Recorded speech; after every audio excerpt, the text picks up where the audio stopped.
So the second of our two areas that we're going to be looking at during this interwar period, the second area of historic Carpathian Rus is the Prešov region. Again, on this map it says Slovakia because the little body is still Czechoslovakia, still Czechoslovakia. As you can see it up there, the Prešov region. And if we look at a map of just very specifically Slovakia, the orange shows where ethnic Slovaks live. It's this white empty area up here, which is the Prešov region where Carpatho-Rusyns live. Now, in contrast to Subcarpathian Rus, Transcarpathia, that we've just spoken about, that area, which was more or less spared any substantive destruction toward the end of the war and the advance of the Soviet armies. As I mentioned last time, or in our discussion of the war, they took out the troops. The Germans ordered the Hungarian army to take out its troops from Subcarpathian Rus and move them into eastern Slovakia because they were going to make a stand at the Dukla Pass, which they did in that brutal battle of September-October 1944. But the result of that, in contrast to Subcarpathian Rus, many Carpatho-Rusyns had to be evacuated. Several villages in the area north of Svidnik, where you know, severely damaged. And despite their defeat in the Battle of Dukla, or the Battle of the Dukla Pass, it took at least another 2 months before German forces with their Slovak allies were driven out of the region. In fact, the city of Prešov itself was not in Soviet Czechoslovak military hands until mid-January 1945. So this was a long process. But as soon as the administrators of the Slovak state fled, as the advancing Soviet and Czechoslovak forces came to the region, village and town councils were formed. There was no authority, so they were formed, just like in Subcarpathian Rus, to operate local government matters throughout the entire Prešov region. And on March 1st, 1945, representatives of all of those village councils met in Prešov to form something called the Ukrainian National Council. Ukrainian National Council of the Prešov region.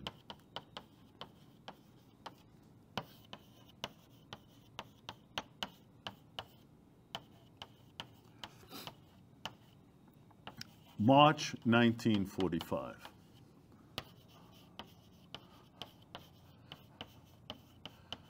Now, on one level, this may seem strange. Ukrainian National Council. This was the first time that the name Ukrainian was ever used in the title of an organization in the Prešov region. One might ask why. Well, it reflected the dominant role played by the communists or pro-communist sympathizers in the local councils. And we know what the communist view was on the nationality of Carpatho-Rusyns. This Ukrainian National Council also reiterated the long-standing position of all Carpatho-Rusyn political and civic activists in the Prešov region, that is, desire to unify with their brethren where, as they've always asked and always wanted, in Subcarpathian Rus. Of course, Subcarpathian Rus now is part of the Soviet Union. And so they even sent telegrams to Stalin and to the Soviet military leaders, expressing the hope that the day will come when as they said, age-old injustices will be overcome and the entire great Ukrainian people will be united within one state. And that would include the Prešov region. Well, you can imagine that these kinds of statements calling for unification with Transcarpathian Ukraine and the Soviet Union made the Slovaks a little bit worried, to say the least. And their response was to urge their Carpatho-Rusyn brethren in the Prešov region to remain within Czechoslovakia, where, as they said, they would be guaranteed full rights as a national minority, whatever that meant. And so by May, a couple months later, this Ukrainian National Council of the Prešov region finally declared its intention to support the new Czechoslovak government headed by the president that was in exile, this Eduard Beneš. However, to support and stay in Czechoslovakia on the condition that political and cultural autonomy be granted. Now, we've heard that before, haven't we? The restored Czechoslovak state under this President Beneš was intended to be a parliamentary democracy, similar to the interwar First Czechoslovak Republic. That is, a democracy in which several political parties would compete to form governments. And in fact, Czechoslovakia started out this way. Again, Czechoslovakia always the exception. All the other Central European countries around became communist in 1945. Not Czechoslovakia. Not yet. So it had this kind of pluralistic government, two major parties, a Democratic Party and the Communist Party, were vying for control of the government. And this is what took place, 45, 46, 47. In effect, the Democratic and Communist forces were locked in a battle for control of the country. Of course, the Communists were backed by the presidents of the Soviet Army, which was still on Czechoslovak territory. Czechoslovakia's neighbors to the north, Poland, was communist. To the south, Hungary, already communist. And both of them ruled according to the Soviet model. In such a situation, it seemed only a matter of time before Czechoslovakia, too, would follow the suit of their neighbors. Well, during those 3 years, 45, 46, 47, in the Prešov region, this Ukrainian National Council, in which communists and their sympathizers were now playing the dominant role, this council continued to act as if it were the only legitimate representative of the Carpatho-Rusyn population. In fact, in 1947, two proposals were submitted to the Slovak government in Bratislava for what? You guessed it, autonomy. One proposal calling for personal cultural autonomy, another one for territorial autonomy. And you guessed it, both proposals were rejected.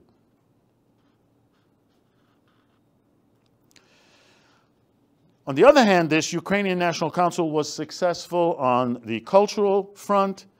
It helped to organize a Ukrainian National Theater in 1945, a publishing house, an office for schools, a youth organization.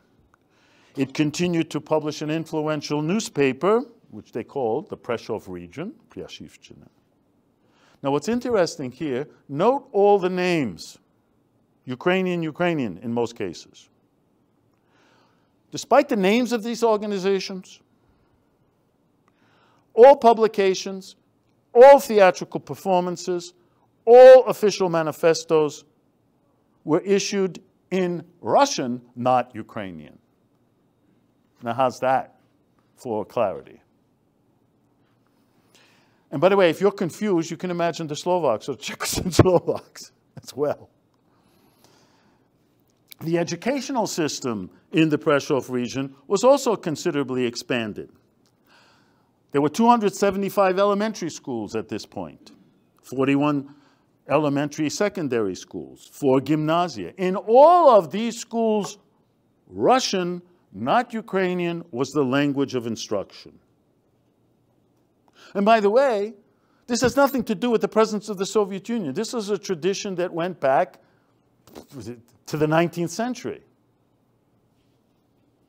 In effect, the language question, and with it the question of national identity remained unresolved. Now, there were two other developments unfolding during these immediate post-war years, 45, 46, and 47. And those developments had also an impact on the Prešov region. And those two other developments were population transfers and the anti-Soviet underground. With regard to population transfers, in July 1946, Czechoslovakia and the Soviet Union signed an agreement on what they called repatriation and mutual population exchange. And this set into being something called the Volhynia action, or the Volhynia operation. Why would Volhynia, what does this have to do with Czechoslovakia? Volhynia is a historic region in northwestern Ukraine, not even in Galicia, farther north. Well, there lived Czechs, ethnic Czechs, going back to the 19th century. And this agreement on population exchange was to all the East Slavs living in Czechoslovakia were to go to Soviet Ukraine, and all the Czechs in Soviet Ukraine were to come back to Czechoslovakia. They had never been to Czechoslovakia. They didn't even know what it was. It didn't exist when they left in the 19th century. But this was what was the part of this population exchange. And as a result, Czechoslovak authorities, aided by Soviet propagandists, went through the Carpatho-Rusyn population of the Prešov region in northeastern Slovakia, considering that this region had been heavily damaged by the war, as I just mentioned, and that its mountainous terrain never really able to support adequately its rural population. Many Carpatho-Rusyns susceptible to the propaganda tales about rich agricultural lands. There were rich agricultural lands in Ukraine, that's for sure, but that these rich agricultural lands were waiting for them should they decide to resettle in the Soviet Union. And by May 1947, when this Volhynia operation was completed, just over 12,000 Carpatho-Rusyns from the Prešov region opted to be exchanged for Czechs, and they then settled in the Volhynia region of northwest Soviet Ukraine. I have to tell you this story. So these 12,000, they get on trains. This is the post-war era, very difficult communication. The trains come, and on their way to Volhynia, they stop in Lviv, which is the kind of big administrative center in western Ukraine. And so the trains, which are kind of boxcars, they're parked for almost a week waiting for access to go farther. Now, every family had a right to take their own cow, one cow, so many tons of furniture, etc., and food for the trip. And so this one night you have these reports. They're sitting there waiting in Lviv. The boxcars are open. They got a fire going onto the boxcar, and they're cooking potatoes. And the women are peeling the potatoes. And so what are they doing? They're throwing the potato peels, out the railroad car onto the tracks, and where the rest of the tracks are. Normal. Suddenly, they see all these people coming. And these people are coming in there picking up the potato peels that they're throwing out. This was a mistake. This is the paradise we're going to, where starving people have to pick up what we throw into the garbage on the ground. And so within a few weeks of their arrival in Volhynia, many of these Optanty, as they're known, those who opted to go, realized that they had made a mistake and wanted to return home. Too late and impossible to leave Stalin's Soviet Union.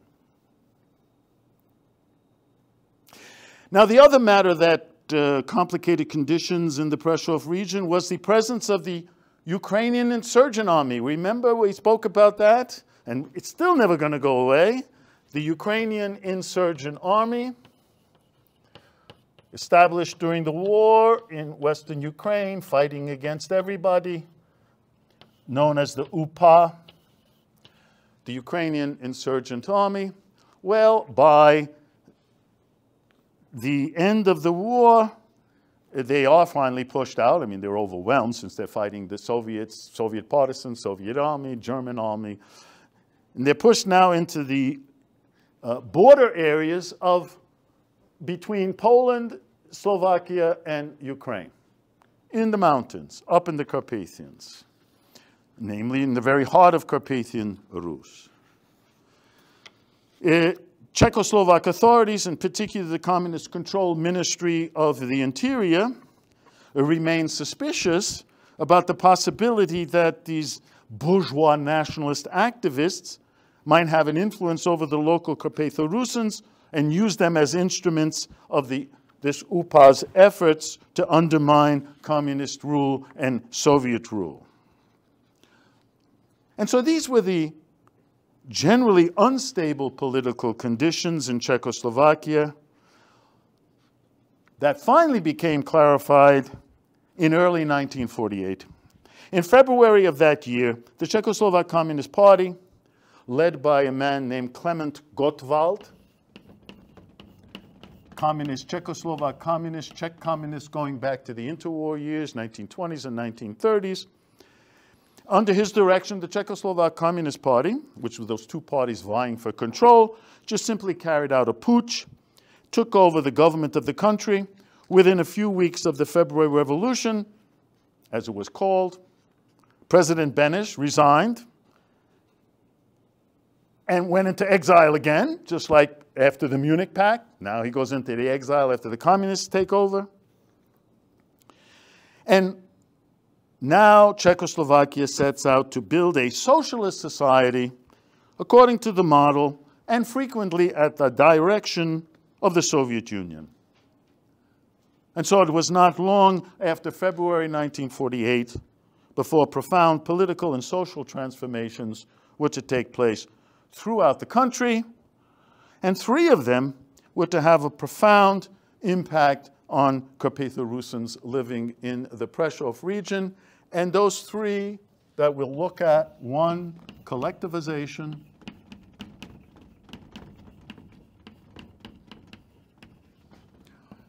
de-Catholicization,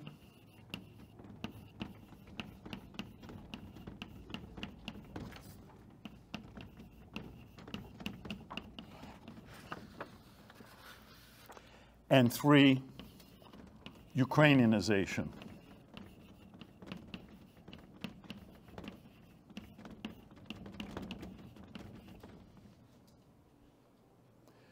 A little bit about each. As in other Soviet-influenced Central and Eastern European countries, Czechoslovakia's new leaders accepted the Soviet Marxist-Leninist principle that centralized planning, state planning, was the most efficient way to organize the economy. And so, you've heard it already in the Soviet Union or Soviet Transcarpathia, industry, public services, retail stores, all nationalized, and agriculture collectivized. Collectivization of the land began in 1949. There was opposition, didn't make a difference. By 1960, 63% of the farmland in the Prešov region was collectivized, and that process continued. It took time, though. Much quicker was the process of de-Catholicization.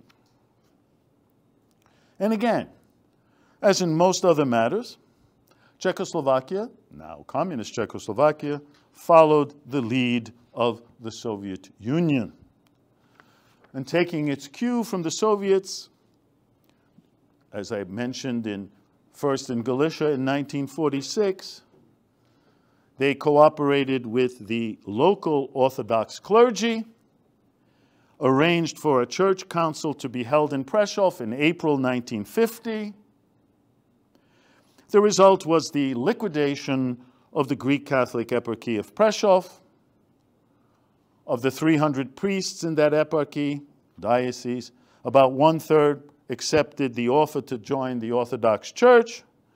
Most of those who didn't were either arrested and sentenced to varying terms of imprisonment or simply left the priesthood.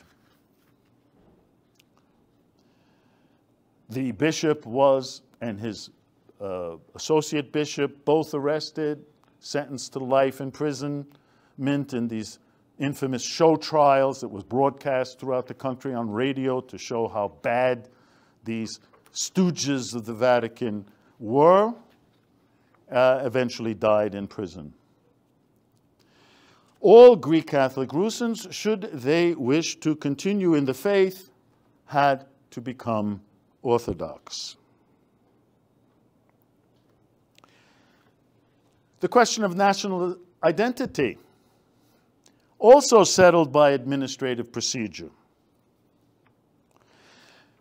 Now, as I've said, the Carpatho-Rusyn population was officially, in the Prešov region, officially referred to as Ukrainian, but we saw the Russian language was still being taught in schools, used in newspapers, used in cultural life.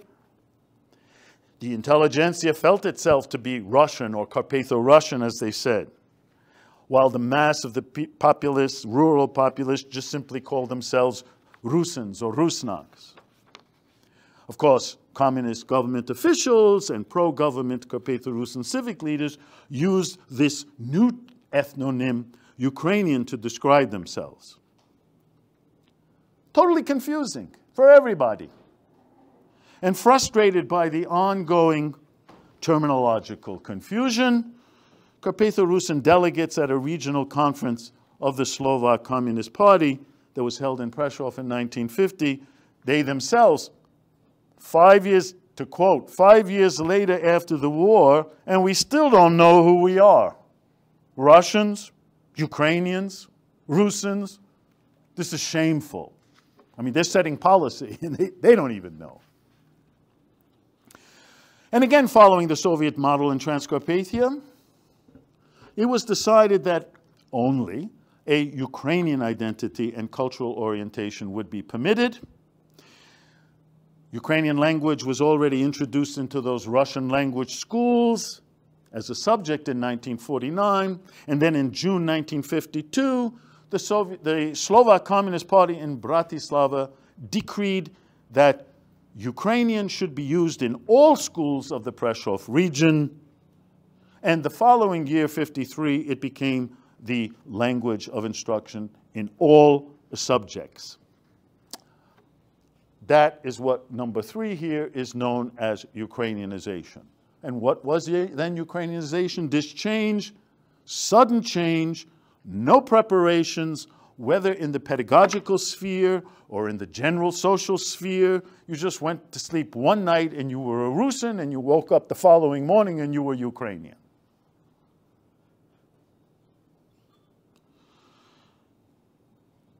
The Russophile-oriented teachers, I mean, they didn't know Ukrainian. They're teaching in Russian. They identified themselves as Carpatho-Rusyns, as an example. They were expected to now identify themselves as Ukrainian. Most of the new post-war organizations, whether or not they were either Russophile in orientation, all liquidated between 1949 and 1952.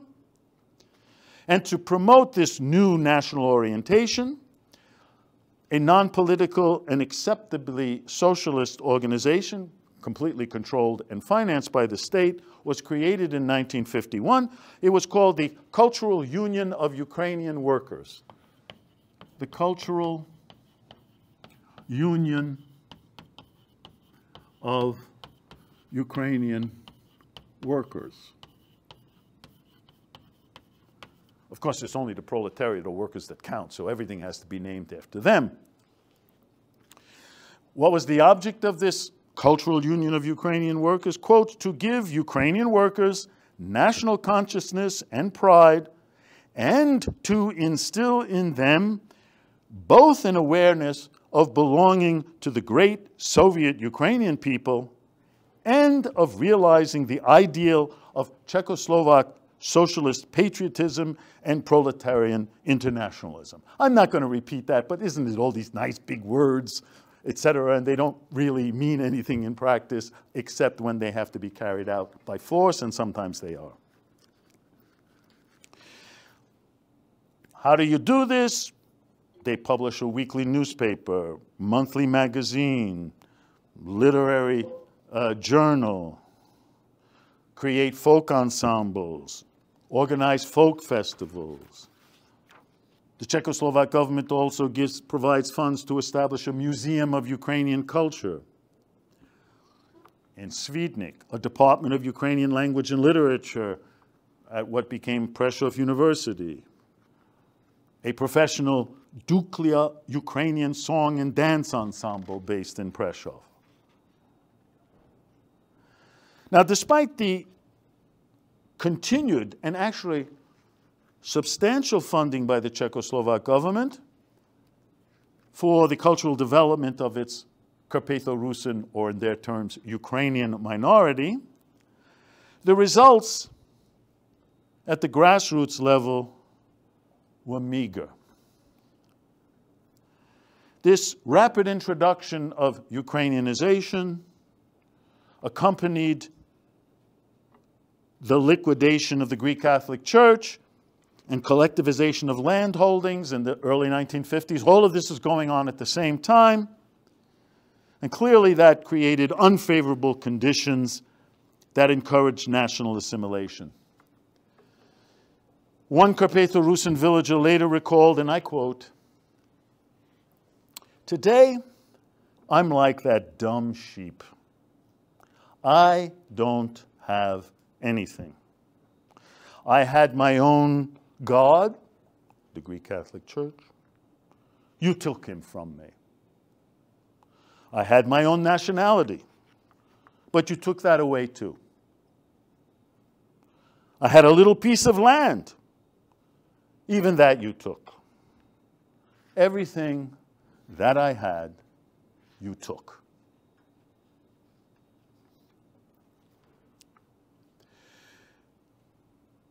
Consequently, many people concluded that if they could not identify themselves as Rusyns, what they are, if they could not have their own Rusyn schools, it would be better to be Slovak than Ukrainian.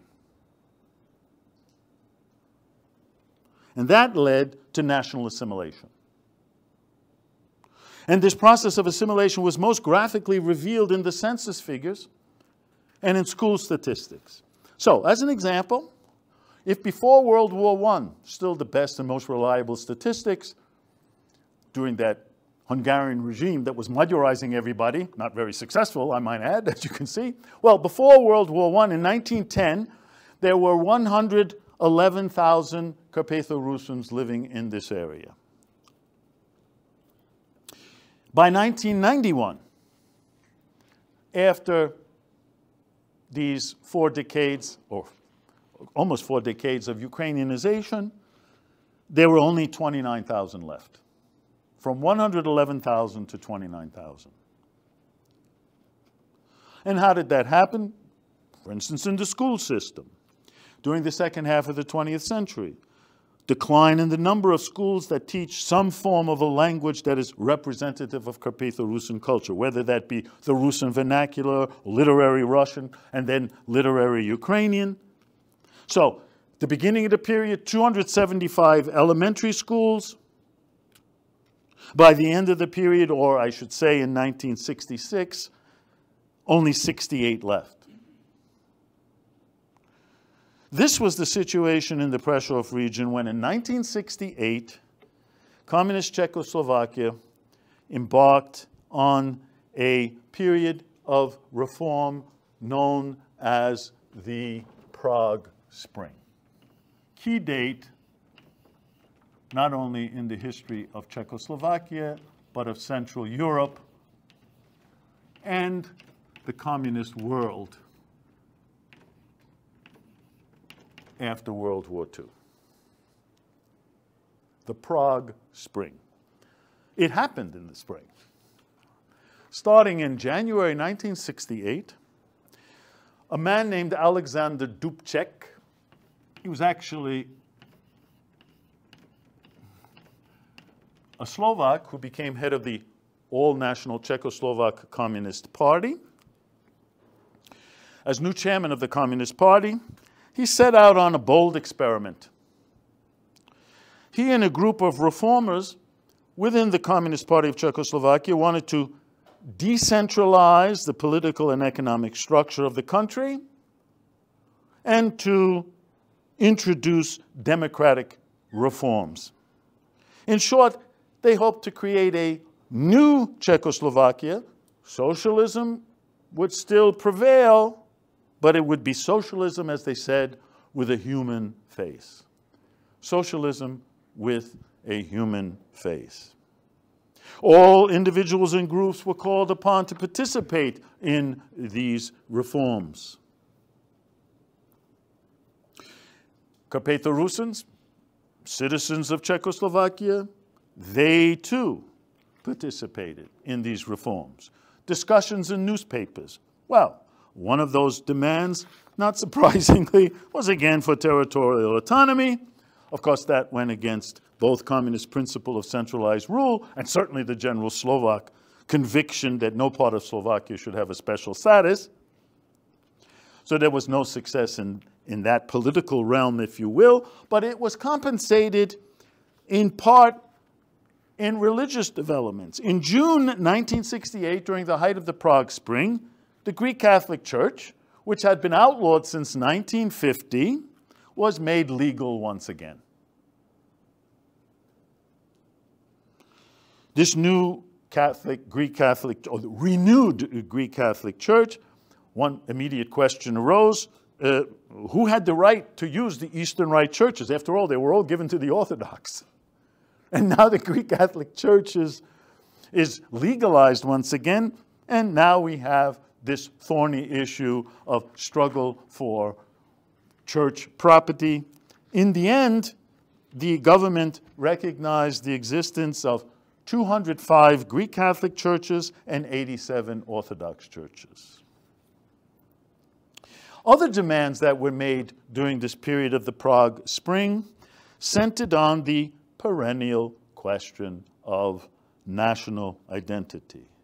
Meetings, letters, newspaper articles reflected the widespread popular desire to do away, as was said, with the artificial Ukrainian orientation represented by a little band of intellectuals, and instead to bring back our own Rusin schools and cultural leaders. The people were once again officially referred to as Rusins, something that had been forbidden since the introduction of Ukrainianization in Czechoslovakia in 1952. These almost daily meetings, feverish discussions characteristic of the Prague Spring that began in January 1968 were suddenly interrupted on the 21st of October, on the 21st of August 1968, beginning at 4:30 in the morning, when more than 500,000 troops from the Warsaw Pact countries, which was the eastern version of NATO, led by the Soviet Union, invaded Czechoslovakia. For several days, the country was deprived of its leadership. Technique went to Prague, took the entire government, Dubček, all his cabinet, the president of the country, and brought them to Moscow. Actually, first they brought them to the Soviet Union. Guess where they went first? To Uzhhorod. And they got on a plane in Uzhhorod and brought them to Moscow. This, of course, caused incredible protests throughout the world, among communists throughout the world. Finally, Dubček and his associates were allowed to return to Prague, but their drive toward the democratization process of the political system certainly slowed down and then before long entirely ended. Now, besides this shock of the Soviet-led invasion and the ongoing religious and nationality quarrels, the Prague Spring also brought for Carpatho-Rusyns an increase in friction with Slovaks. The Slovak press and certain organizations were critical of Rusin or Ukrainian political demands and even accused the group as a whole of the totally unwarranted accusation of collaboration with the Soviets. In an atmosphere now of fear and uncertainty, Carpatho-Rusyn villagers tried to prove their loyalty by demanding more Slovak schools for their children. We're Slovaks. We have nothing to do with this East. So that by 1970, there was only one elementary school left with Ukrainian as the language of instruction. 29 others taught some subjects in that language. At the outset of 1970, this Alexander Dubček was replaced as head of the Communist Party by another man named Gustav Husak.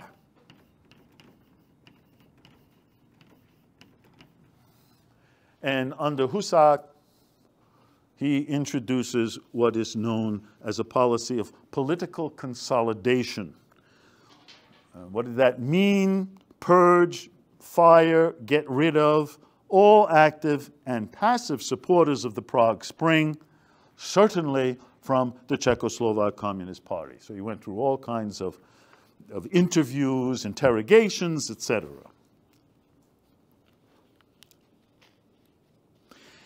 However, in the 1970s and 1980s now, in this period of political consolidation, any of these ideas during the Prague Spring had to be forgotten. And so in that context, those Ukrainian cultural institutions, like the Cultural Union of Ukrainian Workers, that is, institutions that had been created by the communist regime, museum in Svidnik, university department in Prešov, they now maintained the same level of activity and even got more financial backing than they had before 1968. Policy. These people are Ukrainian. The communists are back in power, and that rigid policy made these organizations as ineffective as ever in that effort to stem the tide of assimilation that steadily threatened the very survival of Carpatho-Rusyns in the Prešov region. Now, we always try to be balanced when describing a situation. So let me conclude with a little bit of another story of the same time. Aside from the political, cultural, and nationality problems, since 1948, the government of communist Czechoslovakia did make certain progress in raising the general standard of living in the Prešov region. For the first time, there was a communications network established, making the region accessible to the rest of the country. So you had bus lines literally going to every village, no matter how remote it was, at least once a day. Electrification was begun in earnest. so that by 1960, 100% of all villages had electric power. I mean, this was the famous scenes you can see when they push the switch and the light bulb goes on in the otherwise dark kitchen. Also, the almost exclusive dependence on agriculture was altered. In 1956, the second Czechoslovak five-year plan, they also had five-year plans. They started to build some small industrial plants in the eastern part of the country that had never had any before. And so it gave people work that they otherwise wouldn't have had. Now, this expansion of industrial development, both within and near the Prešov region, drastically changed its social structure.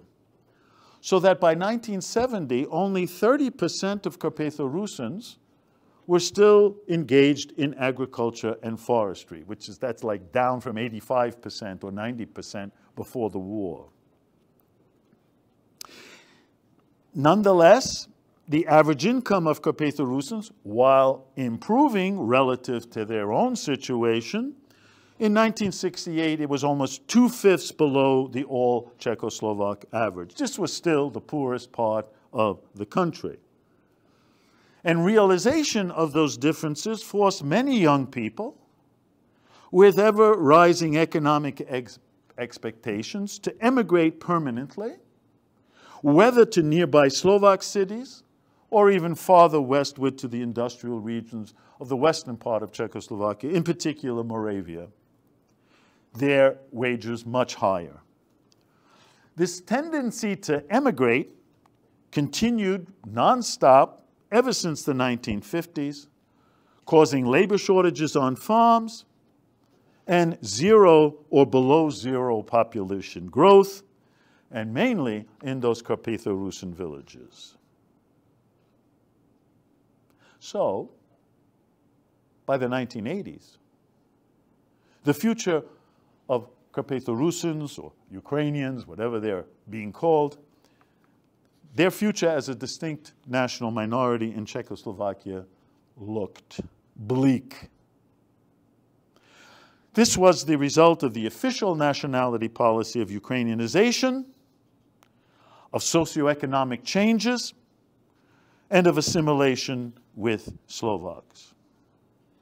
In effect, Carpatho-Rusyn villages in the Prešov region were literally dying out. Dying out demographically, and in several instances were even being destroyed to make way for more productive use as reservoirs. So you'd ship people out of the valley, dam off the river, and create a reservoir for water supply in particular. And so to conclude, while Czechoslovakia's policy of industrialization in eastern Slovakia did bring concrete improvements and help the well-being of the Prešov region, those same achievements in turn contributed to undermining the status of Carpatho-Rusyns through what now became a natural trend toward social mobility and Slovakization. This seemed to be that rather bleak future for the Carpatho-Rusyns in Slovakia when suddenly the year 1989 dawned in Central and Eastern Europe, and everything was to change. Have a good reading week, and I know you're desperately waiting for 1989, but you're going to have to wait 2 weeks. You think you can make it, Welsh? Absolutely not. Oh. Give him a pill. Okay, thank you, people.